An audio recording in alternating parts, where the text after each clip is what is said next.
अस्सलाम वालेकुम दोस्तों। पाकिस्तान टीम का आज एक भरपूर प्रैक्टिस सेशन हुआ। कल पाकिस्तान यूएसए के अगेंस्ट अपना T20 वर्ल्ड कप में दूसरा मैच खेलने जा रही है। आज प्रैक्टिस के बाद पाकिस्तान टीम से सलमान मिर्ज़ा ने प्रेस कॉन्फ्रेंस की।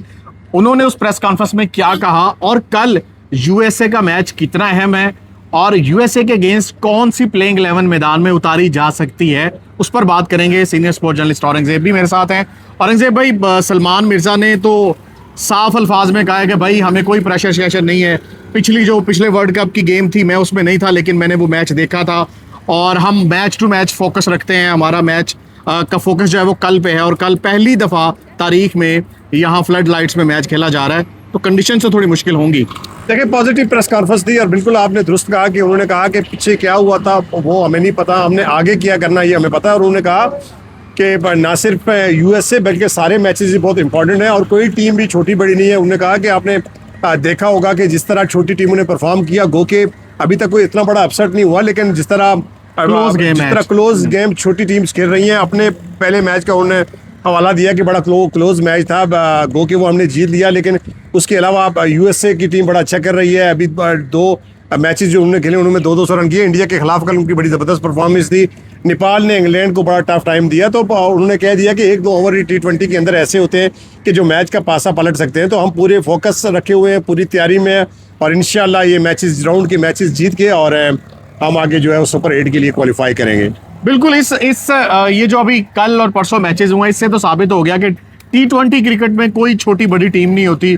तो ये जो एसोसिएट टीम्स होती हैं ये भी कभी ना कभी अपसेट हुआ तो नहीं है, लेकिन क्लोज मैच हुए हैं। अब औरंगजेब भाई, सलमान मिर्ज़ा तो पॉजिटिव नजर आ रहे हैं। यूएसए के अगेंस्ट एक इम्पैक्ट तो होगा T20 वर्ल्ड कप 2024 में, जो हमें शिकस्त दी और हमें ना सिर्फ शिकस्त दी बल्कि उसकी वजह से हम टूर्नामेंट से ही आउट हो गए।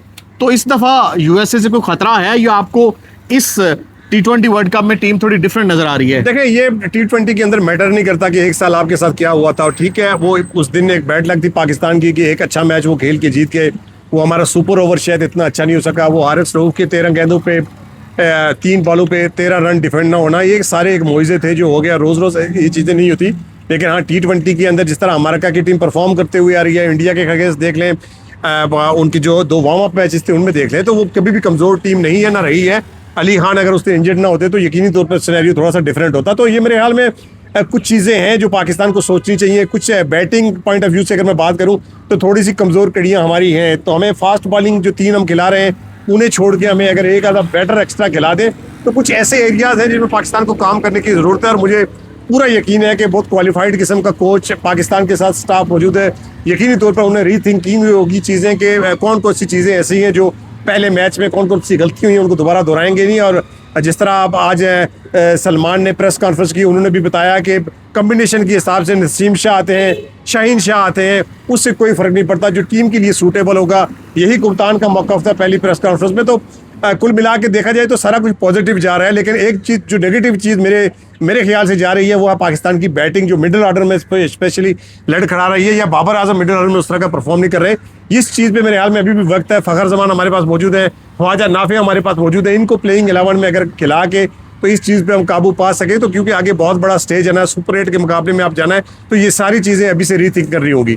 अब बिल्कुल, पाकिस्तान इंडिया मैच है 15 फरवरी वाले मैच पे भी सवाल हुआ तो उन्होंने कहा कि हमारे लिए तमाम मैचेस ही अहम है। 15 फरवरी वाला मैच होना है नहीं होना उसका फैसला हुकूमत पाकिस्तान ने करना है। और दूसरा, उन्होंने कहा कि यहाँ चूँकि SSC में पहली दफ़ा फ्लड लाइट में मैच हो रहा है और पहला ही मैच इस स्टेडियम में अंडर फ्लड लाइट्स पाकिस्तान और यूएसए का होने जा रहा है, तो कंडीशन थोड़ी मुश्किल होगी। लेकिन कोच और कप्तान जो फैसला करेंगे कंडीशंस के हिसाब से टीम में मैं सूट करता हूं या शाहीन अफरीदी या नसीम शाह, जो भी बेटर फिट बैठेगा टीम में वो प्लेइंग 11 में खेल जाएगा। औरंगजेब भाई, पिछली प्लेइंग 11 में हमने देखा, आपने जिक्र किया कि यकीनी तौर पर पिछले नीदरलैंड के अगेंस्ट जो हमारा मैच हुआ उससे गलतियों से सीखा होगा मैनेजमेंट ने भी और लड़कों ने भी।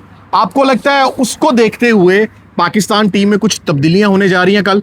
देखिए, जैसे मैंने पहले मेंशन किया कि एक तब्दीली तो होनी चाहिए, क्योंकि आप 3 पेसर के साथ नहीं जा सकते। राना फ़हीम अशरफ पिछली दफ़ा बैटिंग में बहुत अच्छा कर गए, लेकिन बॉलिंग में उनका एक ओवर भी नहीं आया और उन्हीं की वजह से शायद जो साइम अयूब है, जो आपके नंबर 1 ऑलराउंडर, वो बॉलिंग की वजह से बने हैं। उन्होंने भी 1 ओवर किया। तो मुझे लगता है बॉलिंग के पास पाकिस्तान के पास ठीक ठाक ऑप्शन है। तो एक सीमर का अगर कम कर दें, चाहे वो शाहीन शाह अफरीदी हो, चाहे वो सलमान मिर्जा हो, इनमें से किसी एक की जगह अगर ख्वाजा नफी या फ़खर जमान को खिला देते तो ये बड़ा प्लस पॉइंट होगा। क्योंकि नंबर 5 नंबर 6 पे जिस पावर हिटर की जरूरत होती है, शायद बाबर आजम के साथ वो सर्वाइव उस तरह नहीं कर रहे। उस्मान खान को ले लें, शादाब ले लें, नवाज ले लें, तो एक बेटर अगर इस तरह का ख्वाजा नाफे या फिर फ़खर जमान की तर्ज का अगर हो जाए तो मेरे ख्याल में बड़ा इम्पैक्ट डालेगा। और इससे जो प्रेशर बाबर आजम पे रहता है शायद वो भी रिलीज हो जाएगा। तो मुझे तो लगता है कि एक चेंज जरूर होना चाहिए। तो आपको लगता है बाबर आजम कल भी खेल रहे हैं? ये बाबर आजम जस्टिफाई करते हैं क्योंकि बाबर आजम पे आपको रिलाई करना पड़ेगा। बाबर आजम अगर आपके स्क्वाड में है तो फिर आप उनको ड्रॉप नहीं कर सकते। लेकिन क्योंकि आपको नहीं बाबर लगता आजम ख्वाजा नाफे को भी चांस देना चाहिए? लेकिन मैं यार वही बात तो कर रहा हूँ कि ख्वाजा नाफे या फ़खर जमान को आपको एक लेना पड़ेगा। लेकिन इसका मतलब ये नहीं कि आप बाबर आजम को ड्रॉप कर दें, आप एक पेसर कम खिला दें क्योंकि बॉलिंग तो आपकी स्ट्रेंथ जो है स्पिन बॉलिंग से। लेकिन आप फहीम को कैसे ड्रॉप कर सकते हैं? मैं तो फहीम को ड्रॉप करने की बात ही नहीं कर रहा हूँ। मैं दो पेसर, दोनों में से कोई किसी वो पेसर जो मैं आपकी बात कर रहा हूँ, मिर्जा और शाहीन खेले थे पिछली दफा। हाँ जी, उनमें से किसी एक पेसर को आप ड्रॉप कर तो एक ऑलराउंडर फहीम अशरफ को रखा जाए। हाँ जी, कोई फर्क नहीं पड़ता। शाहीन शाह अफरीदी अगर 2 ओवर में पहले 23 रन देता है, अगर मिर्जा को इतने ज्यादा रन कंसीड होते हैं तो उसमें अगर राना फहीम अशरफ बॉलिंग कर देंगे एक एंड से तो कोई मसला नहीं होगा मेरे ख्याल में। लाइट्स कंडीशन सूटेबल होंगे, कंडीशन सूटेबल अब इस बात का अंदाजा नहीं लगा सकते क्योंकि पहली दफा फ्लड लाइट के अंदर ये मैचेस होंगे। ये तो अभी 1-2 मैचेस होंगे तो फिर अंदाजा लगाए, लेकिन अंडर द लाइट डेफिनेटली जो है वो प्रॉब्लम्स तो होती हैं। अब देखना ये पड़ेगा कि अंडर द लाइट्स जो है वो पिच किस तरह का बिहेव करती है। पहले मैच में तो स्पिन बॉलिंग ने डोमिनेट किया था और स्पिनर ने वो पकड़ लिया था अब नीदरलैंड को। अब देखना पड़ेगा कि ये बिहेवियर किस तरह करती है और पाकिस्तान की प्लानिंग जो है वो किस तरह की होती है। आखिरी क्वेश्चन, कल की प्रेडिक्शन क्या है पाकिस्तान के पहले मैच को मद्देनजर रखते हुए? आपको कोई डाउट है या हम वन साइडेड जीतने जा रहे हैं? पहले दिन से कोई डाउट नहीं था, लेकिन जो आखिरी मैच हम खेले वो बहुत गंदा खेले, उससे यकीनी तौर पर डाउट्स तो पैदा हो रहे हैं। लेकिन अब मुझे पूरा यकीन है कि पाकिस्तान टीम ने जो पहले मैच में गलतियां की उन पर काबू पा लिया होगा। अब चूंकि यूएसए के 2 मैचेस जो है प्रैक्टिस हो चुके हैं, फिर उनने एक मैच भी खेल दिया, तो उनकी स्ट्रेंथ क्या है, उनकी कमजोरियां क्या है, वो सारी चीज़ें एनालाइज कर ली होंगी। वीडियो एनालाइज जो है वो इनके साथ है, बड़े ज़बरदस्त हैं, वो बड़ा ज़बरदस्त काम करते हैं। तो मेरे ख्याल में वो जो नेगेटिव चीज़ें हैं या यूँ समझ लें उनकी जो कमजोरियाँ हैं उन पर मेरे ख्याल में पाकिस्तान ने काम कर लिया होगा और मुझे लगता है पाकिस्तान आराम से कल यूएसए पे काबू पा जाएगा। बिल्कुल, बहुत शुक्रिया औरंगजेब। आप भी कमेंट करके बता सकते हैं कि आपको लगता है पाकिस्तान कल यूएसए को आसानी से इश्कीस दे देगा या आपको लगता है पहले मैच की तरह यूएसए के अगेंस्ट भी मैच जो है वो क्लोज मैच होगा या मैच फंस सकता है या पाकिस्तान आसानी से जीत सकता है? कमेंट जरूर करें। अगली वीडियो तक के लिए इजाजत है, अपना बहुत ख्याल रखें। अल्लाह हाफिज।